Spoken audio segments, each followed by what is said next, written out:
Welcome to Seek Your Challenge Daily Reading with She the Seeker Ministries, where we equip women to sit at the feet of Jesus. We are so excited about this Seeker Challenge as we invite you to allow the Lord's Word to illuminate your heart. So right now, I invite you to open your Bibles or simply listen, and I pray that He speaks to you through His Word. Here's today's reading. Today's reading comes from Zechariah, chapters 10 through 14, from the Christian Standard Bible. Zechariah chapter 10.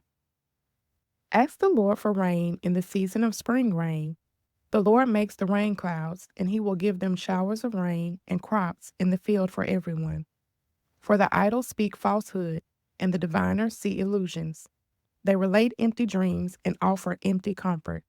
Therefore the people wander like sheep. They suffer affliction because there is no shepherd. My anger burns against the shepherds, so I will punish the leaders. For the Lord of armies has tended his flock, the house of Judah. He will make them like his majestic steed in battle. The cornerstone will come from Judah. The tent peg will come from them, and also the battle bow and every ruler. Together they will be like warriors in battle, trampling down the mud of the streets. They will fight because the Lord is with them, and they will put horsemen to shame. I will strengthen the house of Judah and deliver the house of Joseph. I will restore them because I have compassion on them, and they will be as though I had never rejected them. For I am the Lord their God, and I will answer them. Ephraim will be like a warrior, and their hearts will be glad as if with new wine. Their children will see it and be glad. Their hearts will rejoice in the Lord. I will whistle and gather them because I have redeemed them. They will be as numerous as they once were. Though I sow them among the nations, they will remember me in the distant lands. They and their children will live and return. I will bring them back from the land of Egypt and will gather them from Assyria. I will bring them to the land of Gilead and to Lebanon. But it will not be enough for them. The Lord will pass through the sea of distress and strike the waves of the sea. All the depths of the Nile will dry up. The pride of Assyria will be brought down, and the scepter of Egypt will come to an end. I will strengthen them in the Lord, and they will march in his name. This is the Lord's declaration. Chapter 11. Open your gates, Lebanon, and fire will consume your cedars.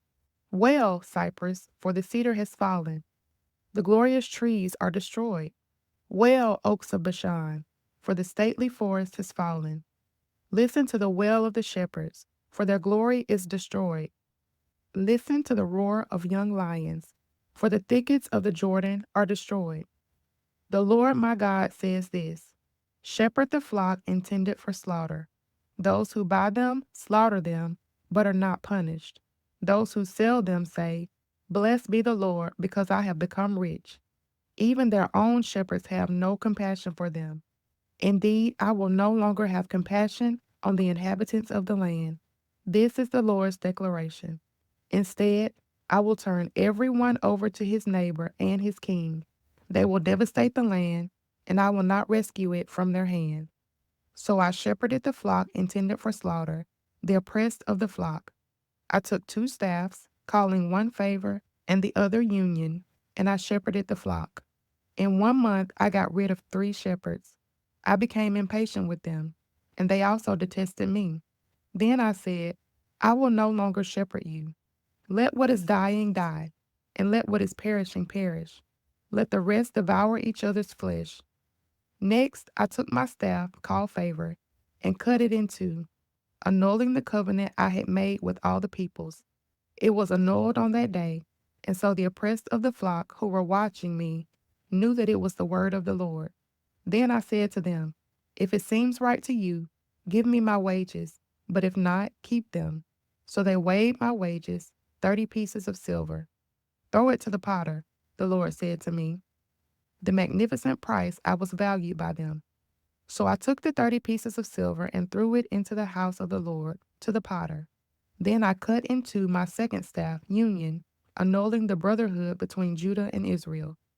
The Lord also said to me, take the equipment of a foolish shepherd. I am about to raise up a shepherd in the land who will not care for those who are perishing. and he will not seek the lost or heal the broken. He will not sustain the healthy, but he will devour the flesh of the fat sheep and tear off their hooves. Woe to the worthless shepherd who deserts the flock. May a sword strike his arm and his right eye. May his arm wither away and his right eye go completely blind. Chapter 12. A pronouncement. The word of the Lord concerning Israel. A declaration of the Lord, who stretched out the heavens, laid the foundations of the earth, and formed the spirit of man within him. Look, I will make Jerusalem a cup that causes staggering for the peoples who surround the city. The siege against Jerusalem will also involve Judah.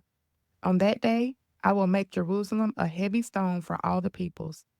All who try to lift it will injure themselves severely when all the nations of the earth gather against her. On that day, this is the Lord's declaration. I will strike every house with panic and its rider with madness. I will keep a watchful eye on the house of Judah, but strike all the horses of the nations with blindness. Then each of the leaders of Judah will think to himself, the residents of Judah are my strength through the Lord of armies, their God.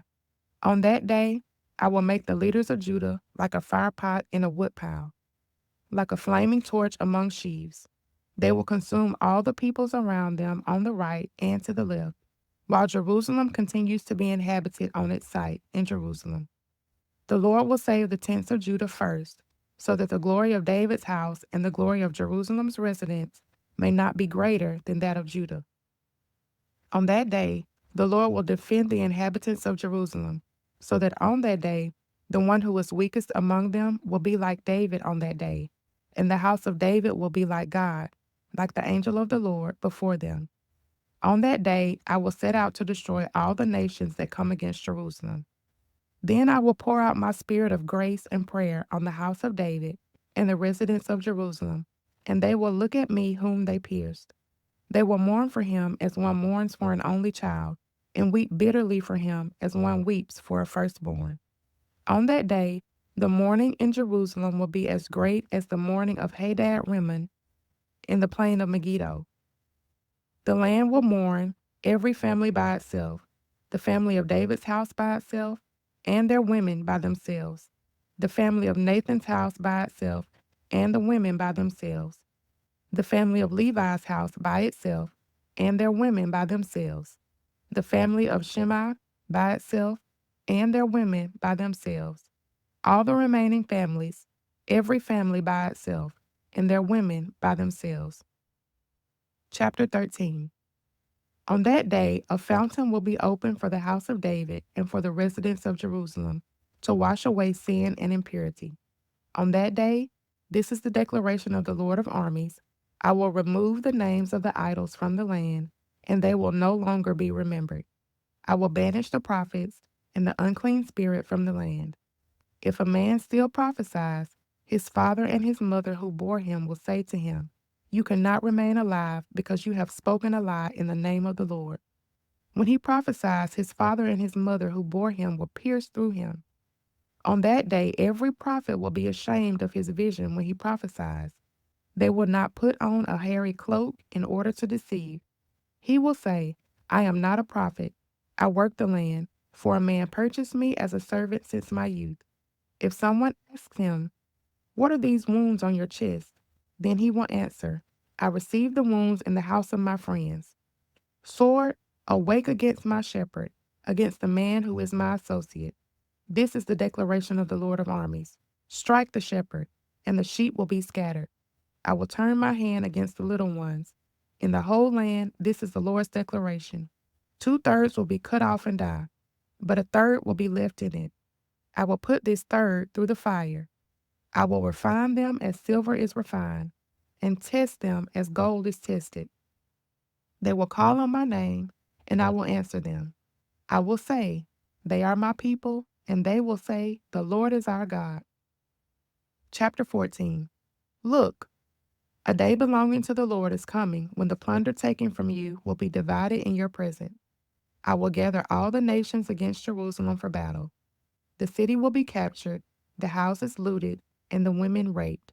Half the city will go into exile, but the rest of the people will not be removed from the city. Then the Lord will go out to fight against those nations as he fights on the day of battle. On that day, his feet will stand on the Mount of Olives, which faces Jerusalem on the east. The Mount of Olives will be split in half from east to west, forming a huge valley, so that half the mountain will move to the north and half to the south. You will flee by my mountain valley, for the valley of the mountains will extend to Azal. You will flee as you fled from the earthquake in the days of King Uzziah of Judah. Then the Lord my God will come, and all the holy ones with him. On that day there will be no light. The sunlight and moonlight will diminish. It will be a unique day, known only to the Lord, without day or night, but there will be light at evening. On that day living water will flow out from Jerusalem, half of it toward the eastern sea, and the other half toward the western sea, in summer and winter alike.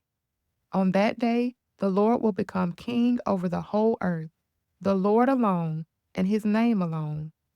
All the land from Geba to Rimmon, south of Jerusalem, will be changed into a plain, but Jerusalem will be raised up and will remain on its site from the Benjamin gate to the place of the first gate, to the corner gate, and from the tower of Hananel to the royal wine presses.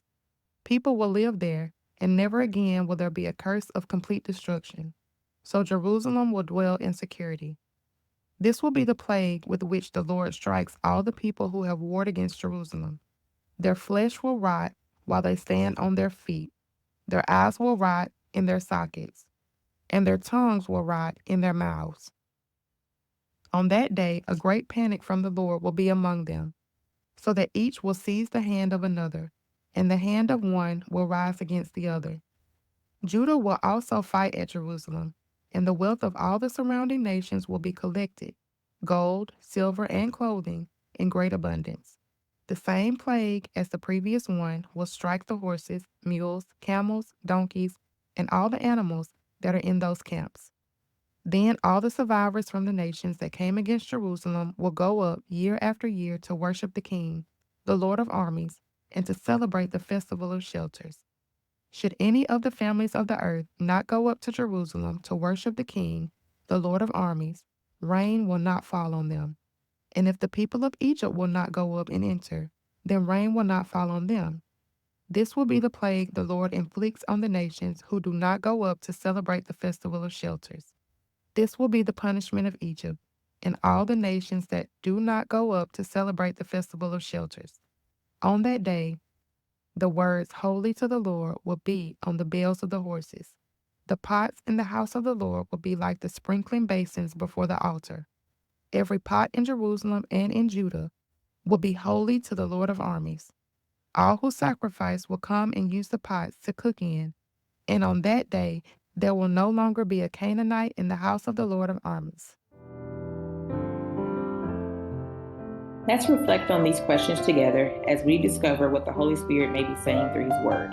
Number 1, what words, phrases, or things stood out to you? Number 2, what did you notice about God's character, His love, or His ways? And number 3, is there something you currently believe about God, yourself, or others that needs to change based on the truth you heard? I invite you to check out the Bible reading plan through the link. And then remember, until next time, keep sitting at the feet of Jesus and join us as we stay connected to Him together.